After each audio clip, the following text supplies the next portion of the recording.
नमस्कार साथियों, स्वागत है आप सभी का आपकी अपनी पाठशाला पर। मैं हूं अंकित अवस्थी।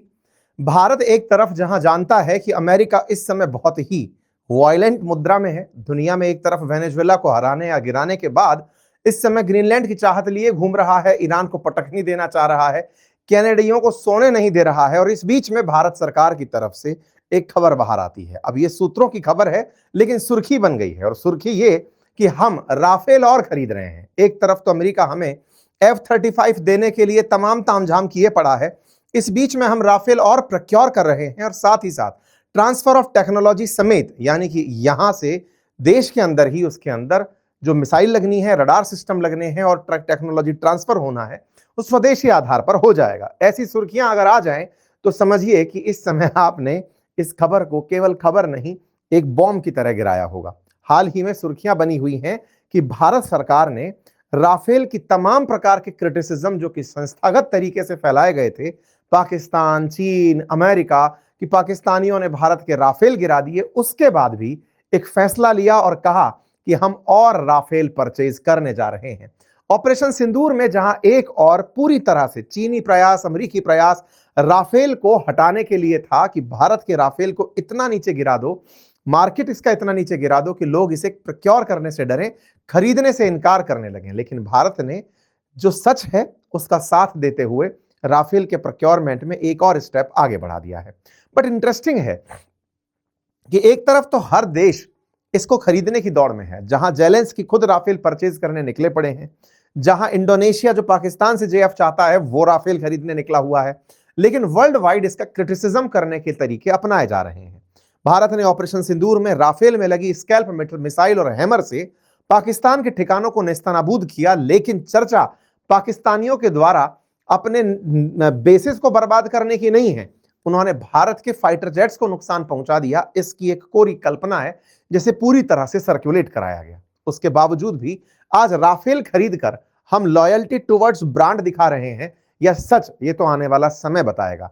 क्योंकि अल्टीमेटली खबर निकल कर आती है कि डिफेंस प्रोक्योरमेंट बोर्ड ने 114 राफेल जेट खरीदने का जो प्रपोजल है उसे क्लियर कर दिया है। अब यहां से आगे ये डिफेंस एक्विजिशन काउंसिल में जाएगा, और संभवतः फरवरी में फ्रांस के राष्ट्रपति इमानुएल मैक्रोन और प्रधानमंत्री नरेंद्र मोदी की मीटिंग है, उसमें राफेल परचेज को लेकर के दस्तखत हो जाएंगे। भारत के द्वारा पाकिस्तान को जिस तरह से ऑपरेशन सिंदूर में चुनौती दी गई, जिस तरह से पाकिस्तान के अंदर बैठे आतंकी ठिकाने, उनके एयर बेसिस को नुकसान पहुंचाया गया, अमेरिका ने इसका भरपूर लाभ लेने का प्रयास किया। तरीका था, पाकिस्तान की लॉबिंग से सेट हुए ट्रंप भारत को F-35 बेचने निकल पड़े, क्योंकि उन्हें कहीं ना कहीं यह अंदाजा था कि भारत के अंदर इस समय जो स्क्वाड्रन बने हुए हैं उनकी संख्या धीरे धीरे कम हो रही है।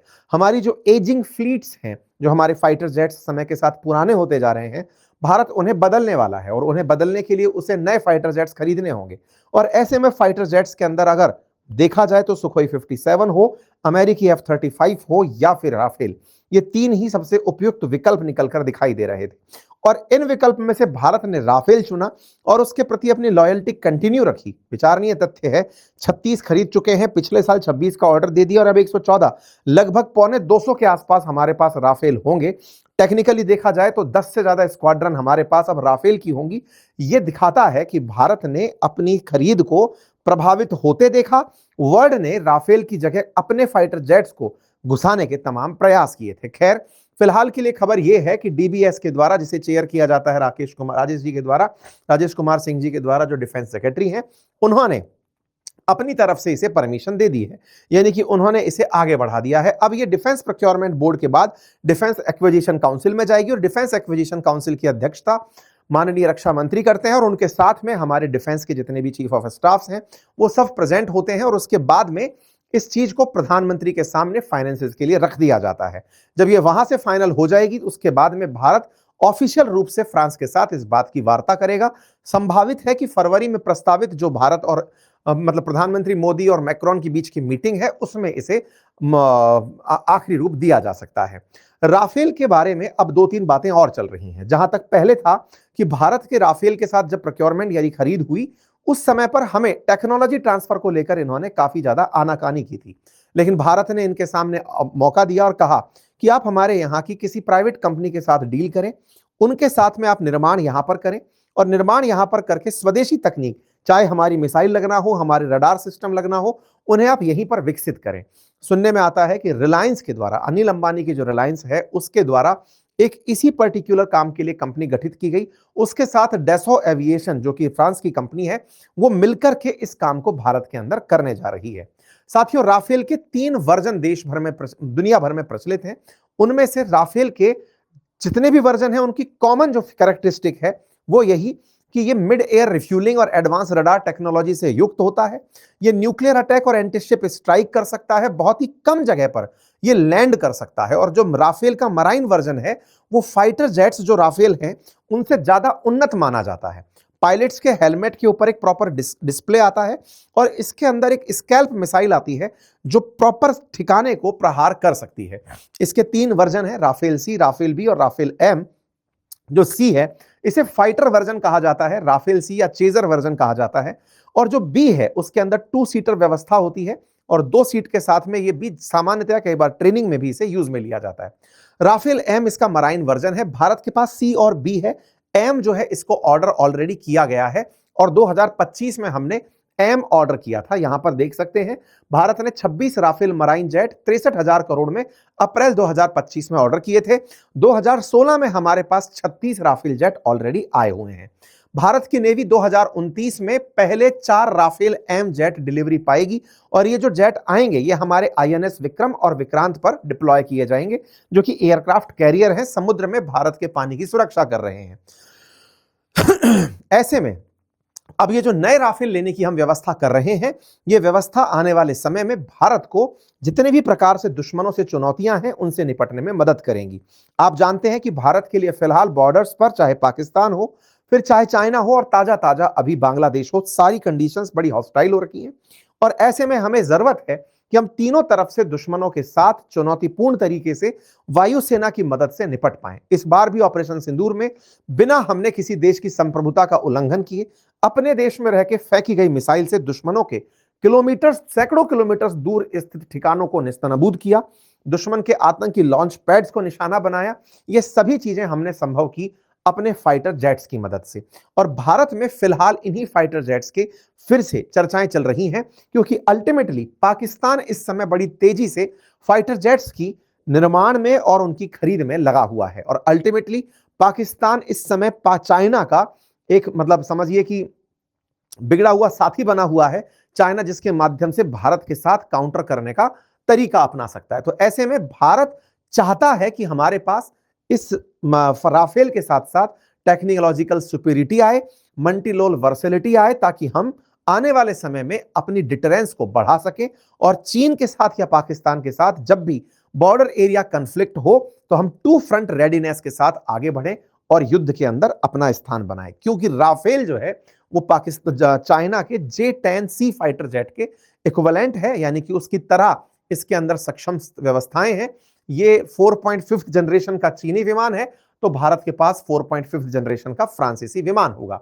एयरफोर्स ने सितंबर 2025 में ही इसकी मांग की थी, जिस समय ऑपरेशन सिंदूर होकर चुका था। हमें जरूरत महसूस हुई कि यदि आने वाले समय में इस तरह से हम और ज्यादा युद्ध के नजदीक बढ़ते हैं तो हमारे पास प्रॉपर तरीके से राफेल होने चाहिए। फिलहाल हमारे पास 36 राफेल हैं और नौसेना 26 राफेल वेरिएंट का हाल ही में ऑर्डर दी है। भारत के साथ फिलहाल दिक्कत क्या है उसको भी थोड़ा सा समझते हैं। असल में भारत के पास जो फ्लाइटर स्क्वाड्रंस हैं उनकी जो सैंक्शन संख्या है वो 42 है। एक स्क्वाड्रन में सामान्यतया 18 फाइटर जेट्स माने जाते हैं। 42 हमारे पास सैंक्शनड स्ट्रेंथ है, लेकिन वर्तमान में हमारे पास 31 स्क्वाड्रन ही वर्किंग है।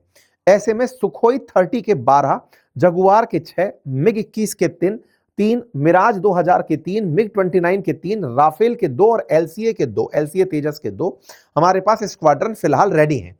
अब हमारी जो ये स्क्वाड्रन की संख्या है, अगर ये कम रहती है, ऐसे में अगर 11 स्क्वाड्रन कम है और एक एवरेज स्क्वाड्रन 18 फाइटर जेट रखता है, तो ऐसे में जरूरत हमें 180 फाइटर जेट्स की है। और उस 180 फाइटर जेट्स की जरूरत को हम लोग पूरा करने के लिए ही इस तरह के प्रोक्योरमेंट कर रहे हैं। इसमें ही हमारे द्वारा अपने एलसीए तेजस का निर्माण और राफेल का प्रोक्योरमेंट शामिल है। मराइन लेवल पर भी चूंकि विक्रम और विक्रमादित्य उपलब्ध हैं, तो उनके लिए भी हमें राफेल की जरूरत है जो हमें डेक पर मिल सके। भारत ने ऑलरेडी एक बार 1996 में अपने स्क्वाड्रंस की संख्या को 41 तक रखा है। जो हमारी सैंक्शन स्ट्रेंथ है 42, उसके बिल्कुल नजदीक हम पहुंचे हैं।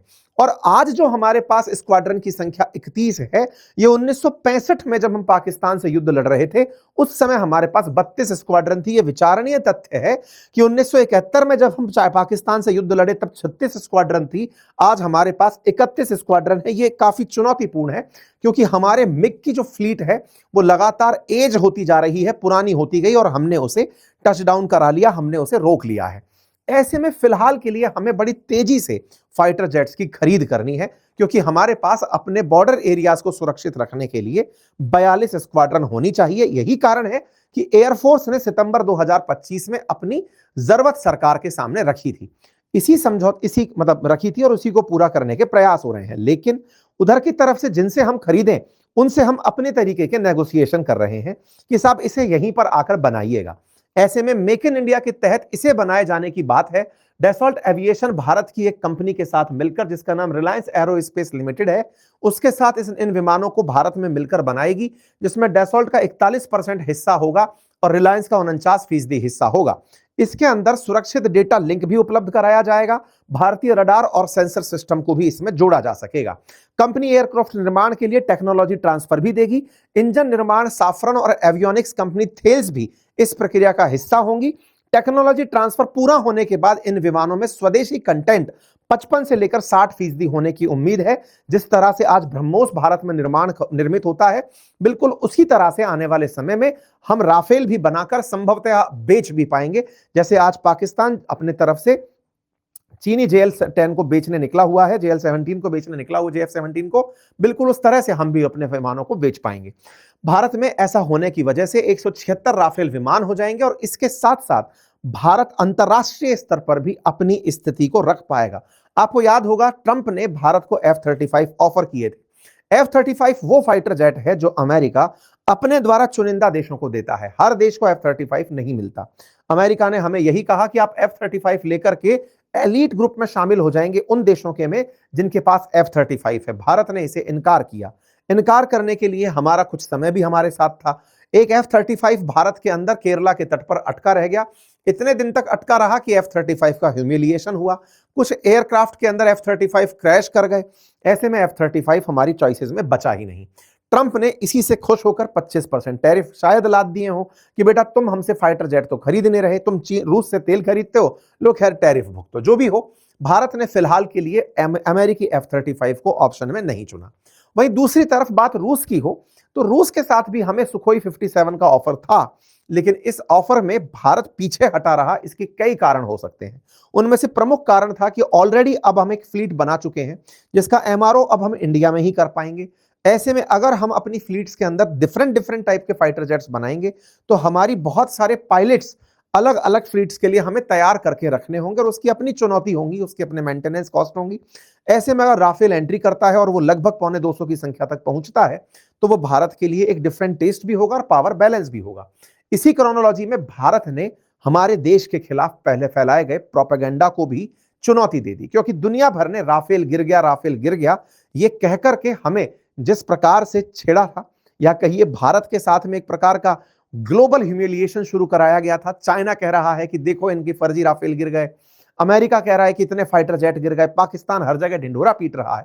आज हम उन्हें खरीद कर दुनिया को फिर से यही दिखाने का प्रयास कर रहे हैं कि प्रोपेगेंडा के आगे सच दबता नहीं है। बाकी फिलहाल के लिए देश के लिए बेहतर समझने के लिए सरकारें हैं, आप लोग अपनी राय से उन्हें उनको चुनते हैं। बाकी आप लोग इस विषय पर क्या सोचते हैं, अपनी राय जरूर बताएं। चैनल पर नए हैं तो सब्सक्राइब करें हमारे एप्लीकेशन अपनी पाठशाला पर। अगर आप चाहें तो हमारे साथ फाउंडेशन कोर्स पढ़ सकते हैं, जिसमें मैंने हिस्ट्री, ज्योग्राफी, पॉलिटी, इकोनॉमी काफी डिटेल से पढ़ाई हुई है। उसके हैंड रिटन नोट्स उपलब्ध हैं, उन्हें आप घर बैठे मंगा सकते हैं। धन्यवाद।